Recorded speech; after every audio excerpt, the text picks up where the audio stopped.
ಏಕಾದಶಿ ದಿನ ಮರೆಯದೆ ಈ ಒಂದು ತಂತ್ರವನ್ನು ಮಾಡಿ. ಈ ಒಂದು ತಂತ್ರವನ್ನು ಮಾಡಿದ್ದೇ ಆಯಿತು ಅಂತಂದರೆ ನೀವು ಮನಸ್ಸಲ್ಲಿ ಅಂದುಕೊಂಡಿದ್ದು ಕೇವಲ 15 ದಿನಗಳಲ್ಲಿ ನೆರವೇರಿಬಿಡುತ್ತೆ. ಮಿಸ್ ಮಾಡದೆ ಈ ಒಂದು ತಂತ್ರವನ್ನು ಮಾಡಿ, ತುಂಬ ಚೆನ್ನಾಗುತ್ತೆ. ನೀವು ಅಂದ್ಕೊಂಡಿರೋದು ಆಗಬೇಕಾ ಬೇಡವಾ? ಆಗಬೇಕು ಅಂತಂದರೆ ಏಕಾದಶಿ ದಿನ ಈ ತಂತ್ರವನ್ನು ಮಾಡಿ. ಅದು ಯಾವ ತಂತ್ರ ಅಂತ ತಿಳಿಸ್ಕೊಡ್ತೀನಿ. ಅದಕ್ಕಿಂತ ಮುಂಚೆ ನೀವು ವಿನಯ್ ಯೋಗಿ ಗುರೂಜಿ ಅಂತ ಯೂಟ್ಯೂಬ್ ಚಾನಲ್ ಲೈಕ್ ಮಾಡಿ, ಸಬ್ಸ್ಕ್ರೈಬ್ ಆಗಿ, ಮತ್ತು ಬೆಲ್ ಬಟನ್ ಒತ್ತಿ, ಮತ್ತು ಫೇಸ್ಬುಕ್ ಇನ್ಸ್ಟಾಗ್ರಾಮ್ ಕೂಡ ಲೈಕ್ ಮಾಡಿ, ಶೇರ್ ಮಾಡಿ, ಮತ್ತು ಫಾಲೋವನ್ನು ಮಾಡಿಕೊಡಿ.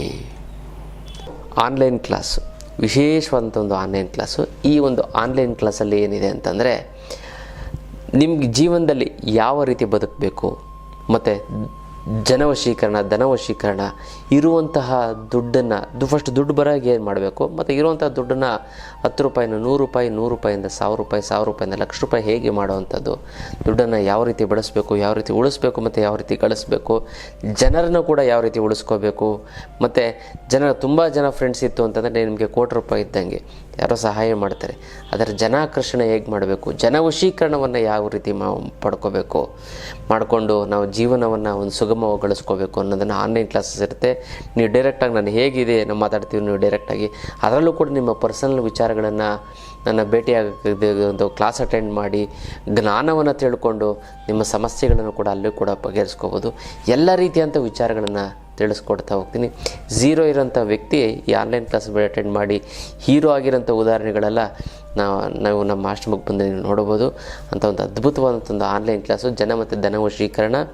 ಇದಕ್ಕೂ ಕೂಡ ನೀವು ಹೆಸರನ್ನು ಬರೆಸಿ ಈ ಒಂದು ಕ್ಲಾಸಸನ್ನು ಕೂಡ ನೀವು ಅಟೆಂಡ್ ಮಾಡಬಹುದು. ಇದು ವಿಶೇಷವಾದಂಥ ಒಂದು ಆನ್ಲೈನ್ ಕ್ಲಾಸು, ಎಲ್ಲರಿಗೂ ಕೂಡ ಅಷ್ಟು ಸುಲಭವಾಗಿ ಸಿಗೋದಿಲ್ಲ. ಹಾಗೆ ಈ ಒಂದು ಆನ್ಲೈನ್ ಕ್ಲಾಸನ್ನು ನೀವು ಜಾಯಿನ್ ಮಾಡಿ ಅಂತ ನಾನು ತಿಳಿಸ್ಕೊಡ್ತೀನಿ. ಜೈ ಭಗವಾನ್. ಎಲ್ಲರಿಗೂ ನಮಸ್ಕಾರ. ಮಹಾದೇವಿ ವಿಷ್ಣುಪತಿ ಮಹಿತನ್ನು ಐಶ್ವರ್ಯಲಕ್ಷ್ಮಿ ಪ್ರಚೋದಿತ. ನಮಸ್ಕಾರ. ಇವತ್ತಿನ ವಿಶೇಷ ಸಂಚಿಕೆಯ ಅನೇಕ ವಿಚಾರಗಳನ್ನು ನಾವು ತಿಳ್ಕೊಳ್ಳೋಣ. ಮೊದಲನೇದಾಗಿ ನವಿಲುಗರಿ ಎಷ್ಟು ಪವರ್ಫುಲ್ ಇದೆ, ಎಷ್ಟು ಆರೋಗ್ಯದಾಯಕವಾಗಿದೆ, ಎಷ್ಟು ದೈವಶಕ್ತಿ ಇದೆ, ಎಷ್ಟು ನೋಡೋಕ್ಕೆ ಚಂದವಾಗಿದೆ ನೋಡಿ. ನವಿಲುಗರಿಯನ್ನು ನಾವು ಇಟ್ಕೋತು ಅಂತಂದರೆ ಒಂದು ಜಾಗದಲ್ಲಿ that is a positive energy. ಆ ಒಂದು ಜಾಗದ ಫುಲ್ಲು ಪಾಸಿಟಿವ್ ಎನರ್ಜಿ ಬರುತ್ತೆ. ಈ ನವಿಲುಗರಿಯನ್ನು ತೆಗೆದುಕೊಂಡು ನಾವೇನು ಮಾಡಬೇಕು ಅಂತಂದರೆ, ಇದು ಹೆಂಗೆ ಅಂತ ಒಳ್ಳೆ ಆಕ್ಯುಪ್ರೆಷರ್ ಥರ ನಮ್ಮ ಸ್ಕಿನ್ ಟೋನ್ನ ಚೆನ್ನಾಗಿ ಮಾಡ್ಕೋಬೋದು. ಆ ನವಿಲುಗರಿಯನ್ನು ತೆಗೆದುಕೊಂಡು ನೋಡಿ ಮುಖಕ್ಕೆ ಹಿಂಗೆಲ್ಲ ಹಾಕೋತು ಅಂತಂದರೆ ಗುರು ಅಂತ ಚಕ್ಕಳುಗುಳಿ ಕೊಟ್ಟಂಗೆ ಆಗುತ್ತೆ. ಚಕ್ಕಳುಗುಳಿ ಏನಾರು ಇಟ್ಕೊಳ್ಳಿ, ಕಚ್ಚಗುಳಿ ಕೊಟ್ಟಂಗೆ ಆಗುತ್ತೆ. ಆವಾಗ ಈ ಸ್ಕಿನ್ ಮೇಲ್ಗಡೆ ಇರುವಂಥ ಪದರಗಳು ಚೆನ್ನಾಗಿ ಆ್ಯಕ್ಟಿವೇಟ್ ಆಗುತ್ತೆ ಗೊತ್ತಲ್ಲ, ಚೆನ್ನಾಗಿ ಬ್ಲಡ್ ಸರ್ಕ್ಯುಲೇಷನ್ ಆಗುತ್ತೆ. ಇದು ಮಕ್ಕಳುಗಳಿಗೆ, ಚಿಕ್ಕ ಮಕ್ಕಳುಗಳಿಗೆ ಏನು ಅಂತಂದರೆ, ಅದು ಮೈ ಮೇಲೆಲ್ಲ ಹಿಂಗೆ ಆಡಿಸ್ತಾ ಹೋಯ್ತು ಅಂದರೆ ಚೆನ್ನಾಗಿ ಬೇಗ ಚಿಕ್ಕ ಪಾಪುಗೆ ಗುರುಗುರು ಅನ್ನುತ್ತೆ, ನಗುತ್ತೆ, ಜೊತೆಗೆ ಚೆನ್ನಾಗಿ ಬ್ಲಡ್ ಸರ್ಕ್ಯುಲೇಷನ್ ಆಗುತ್ತೆ ಸ್ಕಿನ್ಗೆ.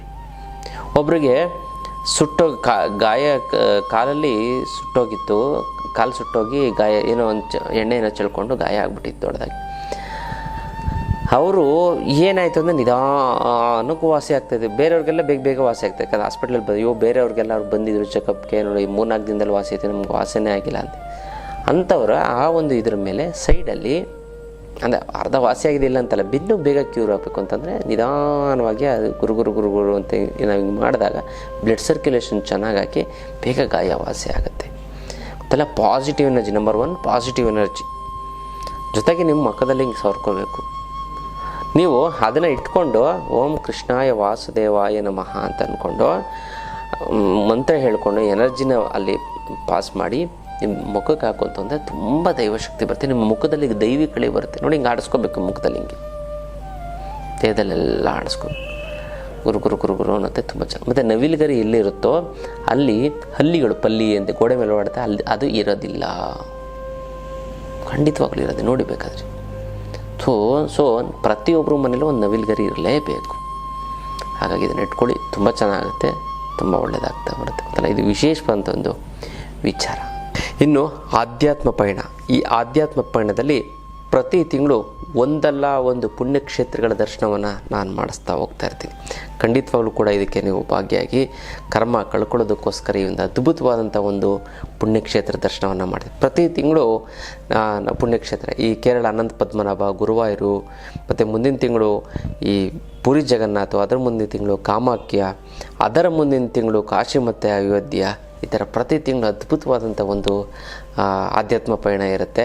ಈ ಫ್ಲೈಟು ಮತ್ತು ಊಟ ತಿಂಡಿ ವ್ಯವಸ್ಥೆ, A C room, A C bus ಎಲ್ಲವೂ ಕೂಡ ಅದ್ಭುತವಾಗಿ ವ್ಯವಸ್ಥೆ ಆಗ್ತಾಯಿದೆ. ಖಂಡಿತವಾಗ್ಲೂ ಕೂಡ ಈ ಒಂದು ಆಧ್ಯಾತ್ಮ ಪಯಣಕ್ಕೆ ನೀವೆಲ್ಲ ಭಾಗಿಯಾಗಿ ಹೆಸರನ್ನು ಬರೆಸಿ ಒಂದಲ್ಲ ಒಂದು ಆಧ್ಯಾತ್ಮ ಪಯಣ. ಜೀವನದಲ್ಲಿ ಜಂಜಾಟ ಅನ್ನುವಂಥದ್ದಿದೆ, ಸಂಸಾರ ಅನ್ನುವಂಥ ಗೋಡು ನಿತ್ಯ ನರಕ, ಈ ಒಂದು ಲೌಕಿಕ ಬದುಕೋ ಒಂದು ನರಕ. ಆ ನರಕದಿಂದ ಹೊರಗಡೆ ಬರೋದಕ್ಕೋಸ್ಕರ ಭಗವಂತ ನೋಡೋಕ್ಕೆ ನಾವು ಸ್ವರ್ಗಕ್ಕೆ ಹೋಗೋಕ್ಕಾಗಲ್ಲ, ಅಟ್ಲೀಸ್ಟ್ ಪುಣ್ಯಕ್ಷೇತ್ರಗಳನ್ನಾರು ನೋಡಿ ಆ ಸ್ವರ್ಗದ ಒಂದು ಅನುಭವವನ್ನು ನಾವು ಮಾಡ್ಬೋದಲ್ವ. ಅಂಥ ಒಂದು ಪುಣ್ಯಕ್ಷೇತ್ರಕ್ಕೆ ನೀವೆಲ್ಲ ಭೇಟಿ ಕೊಡಿ ಗುರುಗಳ ಮುಖಾಂತರ. ಅದರಲ್ಲಿ ಏನು ಮಾಡ್ತೀವಿ, ವಿಶೇಷವಾಗಿ ನಾವು ಯಂತ್ರ ಮಂತ್ರ ತಂತ್ರ ಎಲ್ಲವನ್ನು ಕೂಡ ಯಾವ ರೀತಿ ಸಂಕಲ್ಪ ಮಾಡಬೇಕು ಎಲ್ಲವನ್ನು ಕೂಡ ನಾವು ಮಾಡಿಸ್ತಾ ಇರ್ತೀವಿ. ಹಾಗಾಗಿ ಆ ಒಂದು ಪುಣ್ಯಕ್ಷೇತ್ರವನ್ನು ದರ್ಶನವನ್ನು ಮಾಡಿಕೊಳ್ಳಿ, ಹೆಸರನ್ನ ಬರೆಸಿ. ಪ್ರತಿ ಒಂದು ವಾಟ್ಸಪ್ ಗ್ರೂಪಲ್ಲಿ ನೀವು ಇತ್ತು ಅಂತಂದರೆ ಯಾವ್ದಾದ್ರು ಒಂದು ನಾವು ಎಲ್ಲೆಲ್ಲಿ ಹೋಗ್ತಾಯಿದ್ದು ನಾವು ಆಗ್ತಾ ಇರ್ತೀವಿ, ಅದಕ್ಕೆ ನೀವು ಬರ್ಬೋದು. ಆಧ್ಯಾತ್ಮ ಪಯಣ ಮಾಡಿ, ಜೊತೆಗೆ ದೇವರ ಒಂದು ಸಾಕ್ಷಾತ್ಕಾರವನ್ನು ಪಡೀರಿ.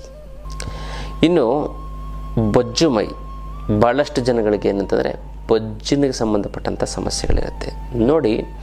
ಈ ಬೊಜ್ಜು ಮೈ ಏನಕ್ಕೆ ಅಂತಂದರೆ, ನೀವು ಜಾಸ್ತಿ ಊಟ ದಿನಕ್ಕೆ ಅಬ್ಬಬ್ಬ ಅಂತಂದರೆ ನಿಮಗೆ ಎಷ್ಟು ಕ್ಯಾಲರೀಸ್ ಬೇಕು ಅಂತಂದರೆ 1,500 ಅಥವಾ 2,000 ಕ್ಯಾಲರೀಸ್ ಎನಫ್. ನೀವೇನು ಕೆಲಸ ಮಾಡ್ತೀರಂತಂದರೆ 2,000.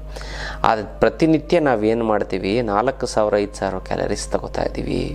ಒಂದು ಜಾಮೂನಲ್ಲಿ 450 500 ಕ್ಯಾಲರೀಸು, ಒಂದು ಕಾಫಿಲಿ 80 90 ಇದಿರುತ್ತೆ, ಯಾವುದು ಕ್ಯಾಲರೀಸ್ ಇರುತ್ತೆ. ನೀವು ಹಬ್ಬ ಅಂದರೆ 1,800 1,000 ಕ್ಯಾಲರೀಸ್ ಬರಬೇಕು. ಇನ್ನೂ ನಿಮ್ಮ ಮಿಕ್ಕಿರೋ 3,000. ಆ 3,000 ಏನಾಗುತ್ತೆ ಅಂತಂದರೆ, ನಿಮ್ಮ ದೇಹದಲ್ಲಿ ಹೋಗಿ ಎಲ್ಲೆಲ್ಲಿ ಜಾಗಗಳಿದವೋ ಆ ಜಾಗದಲ್ಲಿ ಫ್ಯಾಟ್ ಹೋಗಿ ಕೂತ್ಕೊಳ್ಳುತ್ತೆ. ಒಂದು ಹೊಟ್ಟೆಯ ಭಾಗದಲ್ಲಿ, ಹೊಟ್ಟೆಯ ಭಾಗ ಬಂದು ಸೊಂಟ, ಮತ್ತು ಸೊಂಟ ತೊಡೆಯ ಭಾಗದಲ್ಲಿ, ಆಮೇಲೆ ಎದೆಯ ಭಾಗದಲ್ಲಿ ಎಲ್ಲ ಕಲೆಕ್ಟ್ ಆಗುತ್ತೆ. ಕೈ ಬತ್ತ ಹಿಂಗೆ ಇಲ್ಲಿ ಕೆನ್ನೆ ಬತ್ತ ಕೆನ್ನೆ ಹಿಂಗಾಗುತ್ತೆ. ಅಂದರೆ ಬೊಜ್ಜಿಗೆ ಸಂಬಂಧಪಟ್ಟಂತಹ ಸಮಸ್ಯೆ ಇರುವಂಥವರು ಕೂಡ ಜೀರ್ಣಕ್ರಿಯೆಯನ್ನು ಕೂಡ ಸರಿಯಾಗಿ ಆಗ್ತಾ ಇರಲ್ಲ. ಅದಕ್ಕೋಸ್ಕರ ಜೀರ್ಣಕ್ರಿಯೆ ಚೆನ್ನಾಗಿ ಆಗ್ಬಿಡ್ತು ಅಂತಂದರೆ ಬೊಜ್ಜು ಮೈ ಬರೋದಿಲ್ಲ.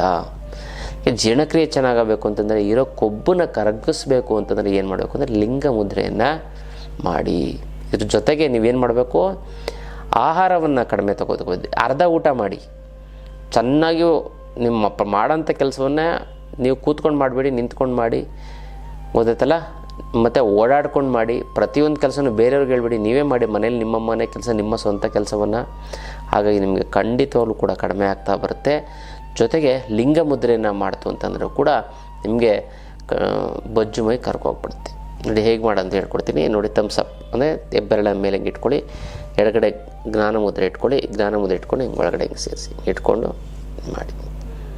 ಇದು ಲಿಂಗ ಮುದ್ರೆ. ಈ ಲಿಂಗ ಮುದ್ರೆನ 20 ನಿಮಿಷಗಳ ಕಾಲ ಮಾಡಿ, ಖಂಡಿತವಾಗ್ಲೂ ಕೂಡ ಚೆನ್ನಾಗಾಗುತ್ತೆ, ಒಳ್ಳೆಯದಾಗ್ತಾ ಬರುತ್ತೆ ಲಿಂಗ ಮುದ್ರೆ. ಈ ಬೊಜ್ಜಿಗೆ ಸಂಬಂಧಪಟ್ಟಂತಹ ಸಮಸ್ಯೆಗಳು ಕೂಡ ನಿವಾರಣೆ ಆಗುತ್ತೆ ಇದು ಲಿಂಗ ಮುದ್ರೆ. ನೋಡಿ ಹಿಂಗೆ ಇದು ಎಡಗೈಯಲ್ಲೂ ಕೂಡ ಹಿಂಗೆ ಮಾಡ್ಬೋದು. ಹಿಂಗೆ ಎಡಗೈ ಇಟ್ಕೊಂಡು ಚಿನ್ಮುದ್ರೆ ಹಿಂಗೆ ಇಟ್ಕೊಂಡು ಮಾಡಬಹುದು ನೋಡಿ. ಚಿನ್ಮುದ್ರೆ ಎಲ್ಲ ಇದನ್ನ ಹಿಂಗೆ ಇಟ್ಕೊಂಡು ನೋಡಿ, ಹಿಂಗೆ ಜೊತೆಗೆ ಹಿಂಗೆ ಇಟ್ಕೊಂಡು ಹಿಂಗೆ ಮಾಡುವಂಥದ್ದು. ಈ ಲಿಂಗ ಮುದ್ರೆಯನ್ನು ಮಾಡಿ ತುಂಬ ಚೆನ್ನಾಗುತ್ತೆ, ಒಳ್ಳೆಯದಾಗ್ತಾ ಬರುತ್ತೆ ನೋಡಿ. ಇದೇ ಏಕಾದಶಿ ದಿನ, ಅದ್ಭುತವಾದಂಥ ಒಂದು ಏಕಾದಶಿ. ಈ ಏಕಾದಶಿ ವಿಷ್ಣುವಿಗೆ ಸಂಬಂಧಪಟ್ಟಂಥದ್ದು. ಈ ವಿಷ್ಣು ಏನು ಅಂತಂದರೆ ಸ್ಥಿತಿಯನ್ನು ಸಮತೋಲನದಲ್ಲಿ ಇಡುವಂತಹ ಕಾರ್ಯವನ್ನು ಸಾಕ್ಷಾತ್ ವಿಷ್ಣು ಮಾಡುವಂಥದ್ದು ಕೆಲಸ. ಅದಕ್ಕೆ ಸ್ಥಿತಿಕರ್ತ. ಬ್ರಹ್ಮ ಸೃಷ್ಟಿ, ಸ್ಥಿತಿಯನ್ನು ವಿಷ್ಣು ಮಾಡೋದ್ರಿಂದ ಮತ್ತು ಲಯವನ್ನು ಶಿವ ಮಾಡೋದ್ರಿಂದ. ಭಾಳಷ್ಟು ಜನ ಕೇಳ್ತಾರೆ, ಲಯ ಅಂತಂದರೆ ಶಿವನೇ ಯಾಕೆ ಪೂಜೆ ಮಾಡಬೇಕು, ನಾವು ವಿಷ್ಣುನೇ ಪೂಜೆ ಮಾಡ್ತೀವಲ್ಲ, ಲಯ ಮಾಡ್ತೀವಿ ಅಂತಂದರೆ ಸಾವುಗಾಧಿಪತಿಯನ್ನು ಲಯ ಮಾಡಿದ್ರೇ ಸ್ಥಿತಿ ಚೆನ್ನಾಗಿರೋದು, ಗೊತ್ತಲ್ಲ. ಸ್ಥಿತಿ ಚೆನ್ನಾಗಿತ್ತು ಅಂತಂದರೆ ಮಾತ್ರ ಸೃಷ್ಟಿ ಮಾಡೋಕ್ಕಾಗುವಂಥದ್ದು. ಲಯ ಅಂತಂದ್ರೆ ಏನು? ನಮ್ಮ ಕೆಟ್ಟದ್ದನ್ನು ಲಯ ಮಾಡಬೇಕು, ನಾಶ ಮಾಡಬೇಕು. ನಿಮ್ಗೇನೋ ಒಂದು ಕಾಯಿಲೆ ಬಂದಿರುತ್ತೆ, ನಾಶ ಮಾಡಬೇಕು ಅಂದರೆ ಈಶ್ವರ ಬೇಕೇ ಬೇಕು. ಅದಕ್ಕೆ ಮೃತ್ಯುಂಜಯ ಅಂತ ಹೇಳೋವಂಥದ್ದು. ಈಶ್ವರನು ಕೂಡ ವೆರಿ ವೆರಿ ಇಂಪಾರ್ಟೆಂಟ್. ಲಯಕರ್ತ ಎಲ್ಲವನ್ನು ನಮ್ಮ ನೆಗೆಟಿವ್, ನಮ್ಮ ದೇಹದಲ್ಲೂ ಕೂಡ ಬ್ರಹ್ಮ ವಿಷ್ಣು ಮಹೇಶ್ವರರು ಇರ್ತಾರೆ, ಗೊತ್ತಲ್ಲ. ಬ್ರಹ್ಮ ಅಂತಂದ್ರೆ ಒಂದು ಆಹಾರವನ್ನು, ಇನ್ನು ಬರಬೇಕಾಗಿರೋ ದುಡ್ಡು ಬರ್ತಾ ಇಲ್ಲ ಅಂತಂದರೆ, ಕೊಡೋರಿಗೆ ಕೊಡೋಕ್ಕಾಗ್ತಾ ಇಲ್ಲ ಅಂದರೆ, ಸಿಕ್ಕಾಪಟ್ಟೆ ಸಾಲ ಆಗಿತ್ತು ಅಂದರೆ, ಗುರುಗಳೇ ದುಡ್ಡು ನೀರು ಥರ ಖರ್ಚಾಗ್ತಾ ಇದೆ, ಎಲ್ಲಿ ಹೋಗ್ತಾ ಇದೆ ಎಲ್ಲಿ ಬರ್ತಾ ಇದೆ ಗೊತ್ತೇ ಆಗ್ತಾಯಿಲ್ಲ ಅನ್ನೋಂಥವ್ರಿಗೆ ಏಕೈಕ ರಾಮಬಾಣ ಅಂದರೆ ಅಷ್ಟಲಕ್ಷ್ಮಿ ಯಂತ್ರ. ಈ ಅಷ್ಟಲಕ್ಷ್ಮಿ ಯಂತ್ರವನ್ನು ಮನೆಯಲ್ಲಿ ಪ್ರತಿಷ್ಠಾಪನೆ ಮಾಡಿದ್ದೇ ಆಯಿತು ಅಂದರೆ ಅದೆಂಥದ್ದೇ ಹಣಕಾಸಿನ ಸಮಸ್ಯೆ ಇದ್ದರೂ ಸಂಪೂರ್ಣವಾಗಿ ನಿವಾರಣೆ ಆಗಿಬಿಡುತ್ತೆ. ಸಾಲ ಸೋಲಗಳೆಲ್ಲ ಸಂಪೂರ್ಣವಾಗಿ ತೀರೋಗುತ್ತೆ. 6 ತಿಂಗಳಲ್ಲಿ ಅದೆಂಥದ್ದೇ ಸಾಲ ಇದ್ದರೂ ಕೂಡ ತೀರೋಗುತ್ತೆ. ಬೇಡ ಒಂದು ವರ್ಷ ತೊಗೊಳ್ಳಿ ಬಿಡಿ, ಬೇಡ ಒಂದು ವರ್ಷದಲ್ಲಿ ಒಂದು ಅರ್ಧ ತೀರೋದ್ರೂ ನೀವು ಎಷ್ಟೊಂದು ನಿರಾಳತೆ ಬಂದುಬಿಡ್ತದೆ, ಗೊತ್ತಲ್ಲ. ಈ ಒಂದು ಯಂತ್ರಕ್ಕೆ ಮುಟ್ಟು ಕಟ್ಟು ಚಟ್ಟು ಮಡಿ ಮೈಲಿಗೆ ಸೂತ್ಕ ಗೀತ್ಕ ವೆಜ್ಜು ನಾನ್ ವೆಜ್ಜು ಜಾತಿ ಗೀತಿ ದಿಕ್ಕು ಗೀಕು ಆ ಥರದ್ದು ಏನಿಲ್ಲ. ಇಟ್ಟೆ ಕೆಲಸ ದೇವ್ರ ಮಲ್ಲಾರು ಇಡ್ಬೋದು, ಬೀರ್ನಲ್ಲಾರು ಇಡ್ಬೋದು. ಪ್ರತಿದಿನ ಪೂಜೆ ಮಾಡಲೇಬೇಕು ಅಂತ ಏನಿಲ್ಲ. ಪೂಜೆ ಮಾಡಲಿಲ್ಲ ಅಂತಂದ್ರೂ ಕೂಡ ನಡೆಯುತ್ತೆ. ಜೊತೆಗೆ ಇದು ಕರ್ಮ ಕಳೆದಿದ್ರೆ ಮಾತ್ರ ತೊಗೊಳಕ್ಕಾಗೋದು. ಎಲ್ಲರ ಕೈಲೂ ಅಷ್ಟು ಸುಲಭವಾಗಿ ಬರೋದಿಲ್ಲ. ಸಂಕಲ್ಪ ಮಾಡ್ಕೊಳ್ಳಿ. 10-20 ಬಾರಿ ಸಂಕಲ್ಪ ಮಾಡಿಕೊಂಡ್ರೆ ಅದು ಹೇಗೋ ನಿಮ್ಮ ಮನೆ ಒಳಗಡೆ ಬರ್ತದೆ. ಸಾಕ್ಷಾತ್ ಮಹಾಲಕ್ಷ್ಮಿ ಯಂತ್ರದ ಮೂಲಕ ನಿಮ್ಮ ಮನೆಗೆ ಬಂದು ಸ್ಥಿರವಾಗಿ ನಿಲ್ತಾಳೆ. ಇನ್ನು ಈ ಅಷ್ಟಲಕ್ಷ್ಮಿ ಯಂತ್ರ ನಿಮ್ಮ ಮನೇಲಿ ಇತ್ತು ಅಂತಂದರೆ ಯಾವುದೇ ಕಾರಣಕ್ಕೂ ನೀವು ತಲೆ ಕೆಡಿಸ್ಕೊಳಕ್ಕೆ ಹೋಗ್ಬಿಡಿ. ಹಣಕಾಸನ್ನ ನೀವು ಮರೆತು ಬಿಡಿ, ಬೇರೆ ಬಗ್ಗೆ ನೀವು ಯೋಚನೆ ಮಾಡಿ. ಅಂಥ ಒಂದು ಅದ್ಭುತವಾದ ಒಂದು ಶಕ್ತಿ, ಗಿಡಮೂಲಿಕೆಗಳನ್ನೆಲ್ಲ ಕುಟ್ಟಿ ಪುಡಿ ಮಾಡಿ ಅರೆದು ಒಣಗಿಸಿ ಭಸ್ಮ ಮಾಡಿ ಈ ಒಂದು ಯಂತ್ರನ ಪ್ರಾಣ ಪ್ರತಿಷ್ಠಾಪನೆ ಮಾಡಿ ಶಕ್ತಿ ತುಂಬಿ ಇಟ್ಟಿರುವಂಥ ಒಂದು ಯಂತ್ರ. ಈ ಯಂತ್ರವನ್ನು ನೀವು ಪ್ರತಿಷ್ಠಾಪನೆ ಮಾಡಿ ನಿಮ್ಮ ಹಣಕಾಸಿನ ಸಮಸ್ಯೆಯ ಸಂಪೂರ್ಣ ನಿವಾರಣೆನ ನೀವೇ ನೋಡ್ತೀರ. ಹಾಗಾಗಿ ಇದನ್ನು ಇನ್ನು ಅತ್ಯದ್ಭುತವಾದಂಥ ಒಂದು ಅಷ್ಟಲಕ್ಷ್ಮಿ ಯಂತ್ರದ ವಿಚಾರ ಒಳಗಡೆ ಹಾಕೋತೀವಿ, ಗೊತ್ತಾಯ್ತಲ್ಲ. ಅದನ್ನು ಸ್ಥಿತಿ ಒಳಗಡೆಲ್ಲ ಜೀರ್ಣ ಮಾಡುತ್ತೆ. ಬೇಡದಿರೋಂಥ ವಸ್ತುವನ್ನು ಆಚೆ ಕಳಿಸುತ್ತೆ. ಅದು ಲಯ. ನಮ್ಮ ದೇಹದಲ್ಲಿ ಎಷ್ಟು ಅದ್ಭುತವಾದಂಥ ಒಂದು ಕ್ರಿಯೆ ಆಗುತ್ತೆ. ಒಂದು 2-3 ದಿನ ನಮಗೆ ಮೋಷನ್ಗೆ ಹೋಗಲಿಲ್ಲ ಅಂತಂದರೆ ನಮ್ಮ ಹಾಸ್ಪಿಟ್ಲಿಗೆ ಓಡೋಗ್ಬೇಕಾಗುತ್ತೆ, ಜನ ಟ್ರೀಟ್ಮೆಂಟ್ ತೊಗೋಬೇಕಾಗತ್ತೆ. ಅಲ್ಲಿ ಏನಾಯಿತು ಒಳಗಡೆ ಇರೋಂಥ ಅಂಗಾಂಗಗಳು ಅಂತ, ಗೊತ್ತಲ್ಲ. ಹಾಗಾಗಿ ತುಂಬ ಪವರ್ಫುಲ್ಲು. ಈ ವಿಷ್ಣು ಅಂದ್ಕೊಂಡಿದ್ದ ಆಸೆಗಳೆಲ್ಲ ಈಡೇರಬೇಕು ಅಂತಂದರೆ ಏನೇ ಇಲ್ಲ, ಸಿಂಪಲ್ಲಾಗಿ ಸರಳವಾಗಿರುವಂಥ ಒಂದು ವಿಚಾರ. ಒಂದು ತೆಂಗಿನಕಾಯಿ ತೊಗೊಳ್ಳಿ, ಅದನ್ನು ಹೊಡೀರಿ, ಮನೆಯಲ್ಲಾರು ಹೊಡಿರಿ, ದೇವಸ್ಥಾನದಲ್ಲಿ ಹೊಡ್ರಿ. ಮತ್ತು ಮಲ್ಲಿಗೆಯ ಹೂವನ್ನು ತೆಗೆದುಕೊಳ್ಳಿ, ಬಿಡಿಯಾಗಿರಿ, ಕಟ್ಟಿರಬಾರದು. ಮಲ್ಲಿಗೆ ಹೂವನ್ನು ತೆಗೆದುಕೊಂಡು ನೀವು ಆ ಒಂದು ತೆಂಗಿನ ಹೋಳಿದೆಯಲ್ಲ ಫುಲ್ಲು ತುಂಬಿ ತೊಗೊಳ್ಳಿ. 100 ಗ್ರಾಮ್ 50 ಗ್ರಾಮ್ 100 ಗ್ರಾಮ್ ತೊಗೊಳ್ಳಿ. ಅದು ತೊಗೊಂಡು ಒಂದು ತೆಂಗಿನಕಾಯಿಯ ಹೋಳನ್ನು ನೀವು ಪುರೋಹಿತರಿಗೆ ಕೊಡ್ತು ಅಂತಂದರೆ ದೇವ್ರ ಮುಂದೆ ಇಡ್ತಾರೆ. ಇಟ್ಬಿಟ್ಟು ಬಂದ್ಬಿಡಿ, ಅವ್ರು ಏನಾರು ಮಾಡ್ಕೊಳ್ಳಿ. ಇನ್ನೊಂದು ಮನೆಯ ಮುಂದೆ ದೇವ್ರ ಫೋಟೋ ಇರುತ್ತಲ್ಲ, ದೇವ್ರ ಮನೆಯಲ್ಲಿ ಒಂದು ಇಡಿ. ಮನಸ್ಸಲ್ಲಿ ಇಡಬೇಕಾದ್ರೆ, ನೀವು ಕೊಡಬೇಕಾದ್ರೆ ಮನಸ್ಸಲ್ಲಿ ನೀವು ಏನು ಅಂದ್ಕೊಂಡಿರ್ತೀರ ಅದನ್ನು ನೀವು ಕೇಳ್ಕೊಳ್ಳಿ. ನೀವು ಕೇಳ್ಕೊಂಡ್ರೆ ಸಾಕು, ಅದು ಆಗುತ್ತೆ, ಗೊತ್ತಲ್ಲ. ಇದನ್ನು ಮಾಡ್ಕೊಳ್ಳಿ. 15 ದಿನದಲ್ಲಿ ನೀವು ಕಮೆಂಟ್ ಮಾಡಿ ಕಳಿಸಿ, ನನಗೆ ಆಗಿದೆ ಅಂತ. ತುಂಬ ಜನ ಗುರುಗಳೇ ಆಗಿದೆ ಅಂತೆಲ್ಲ ಕಮೆಂಟ್ ಮಾಡಿ ಕಳಿಸ್ತಾ ಇದ್ದಾರೆ, ಫೋನನ್ನು ಮಾಡ್ತಾಯಿದ್ದಾರೆ. ಹಾಗೆ ಇದನ್ನು ಮಾಡ್ಕೊಳ್ಳಿ. ಮತ್ತು ಯಾರ್ಯಾರಿಗೆ 15 ದಿನದಲ್ಲಿ ನಿಮ್ಮ ಆಸೆಗಳು ಈಡೇರಬೇಕು ಅಂದ್ಕೊಂಡಿದ್ದು ಆಗಬೇಕು ಅಂತ ಅಂದ್ಕೊಂಡಿದ್ದೀರೋ ಅವ್ರು ನಿಮ್ಮ ಹೆಸರನ್ನ ಕಮೆಂಟ್ ಮಾಡಿ. ಅಮ್ಮ ಮಹಾಲಕ್ಷ್ಮಿ ನಿನ್ನ ಆಶೀರ್ವಾದ ಸದಾ ನನ್ನ ಮೇಲೆ ಇರೋದಕ್ಕೆ ನಿನ್ನ ಶತಕೋಟಿ ನಮಸ್ಕಾರ ಅಂತ ಕಮೆಂಟ್ ಮಾಡಿ ಕಳಿಸಿ. ನಾನು ಸಂಕಲ್ಪವನ್ನು ಮಾಡ್ತೀನಿ, ತಂತ್ರವನ್ನು ಮಾಡಿ ಒಂದಕ್ಕೊಂದು ಸೇರಿ ತುಂಬ ಚೆನ್ನಾಗುತ್ತೆ, ಒಳ್ಳೆಯದಾಗ್ತಾ ಬರುತ್ತೆ ಅಲ್ಲ. ಇದು ವಿಶೇಷವಾದ ತಂತ್ರದ ವಿಚಾರ. ಇನ್ನಷ್ಟು ವಿಚಾರ ತಿಳ್ಕೊಳ್ಳೋಣ ಮುಂದಿನ ಸಂಚಿಕೆಯಲ್ಲಿ. ಅಲ್ಲಿವರೆಗೂ